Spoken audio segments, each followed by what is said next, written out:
Bonjour à vous, parents, professionnels de la petite enfance et à vous qui côtoyez un bébé dans votre entourage. Je suis Bénédicte, je suis psychomotricienne et dans mes vidéos, je vous aide à mieux comprendre le bébé et vous donne des conseils simples à appliquer pour favoriser son développement psychomoteur. Aujourd'hui, nous allons parler de la motricité du bébé.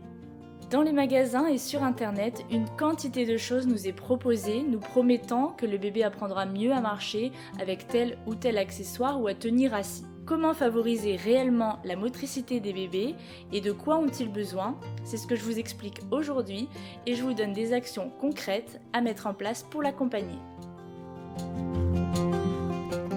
Quelques explications. Les 3 premières années de vie sont celles durant lesquelles le bébé va passer de la dépendance à l'autonomie progressivement. Sur le plan moteur, plusieurs étapes vont se succéder. Il y a par exemple les retournements du bébé, puis le ramper, ensuite le 4 pattes, et puis finalement la marche. Nous sommes d'ailleurs très fiers quand ils arrivent à cette étape. Mais pour l'accompagner, 3 choses sont intéressantes à avoir en tête concernant la motricité du bébé. Premier point, il est important que le bébé puisse aller à son rythme. C'est vraiment l'expérience et la répétition qui vont progressivement lui permettre d'acquérir de nouvelles compétences sur le plan moteur.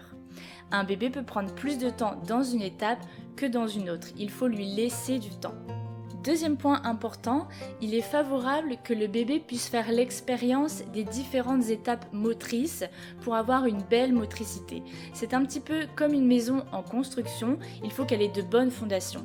Pour la motricité du bébé, c'est un peu pareil, il faut qu'il ait des bases solides sur lesquelles il pourra s'appuyer pour avoir une motricité harmonieuse et de qualité. Troisième point, le bébé n'a pas nécessairement besoin d'un adulte ou d'un support en particulier pour apprendre à tenir assis ou à marcher. C'est au sol qu'il va pouvoir progressivement développer ses capacités motrices et puis apprendre à utiliser son corps. D'ailleurs, bouger, c'est le jeu favori des bébés. Alors attention, je ne dis pas que parfois les bébés n'ont pas besoin d'un petit coup de pouce.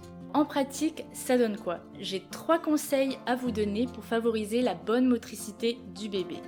Premier conseil, dès la naissance, nous pouvons positionner le bébé sur un tapis d'éveil pour qu'il commence à découvrir sa motricité.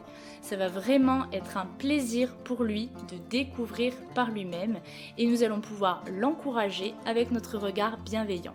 Deuxième conseil, dès que le bébé commence à se déplacer, il est intéressant de lui offrir de l'espace.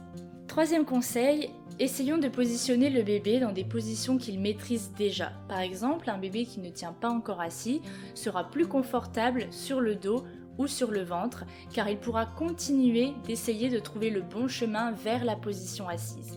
Bien sûr, lors des temps de repas, le bébé peut tout à fait être assis et puis ensuite retourner s'entraîner sur le tapis. En résumé, il est important de laisser le bébé aller à son rythme pour une motricité de qualité. Il est vraiment acteur et bouger, c'est son jeu favori. Le bébé a donc besoin d'être au sol, il a besoin d'espace et il a besoin d'un adulte qui l'encourage.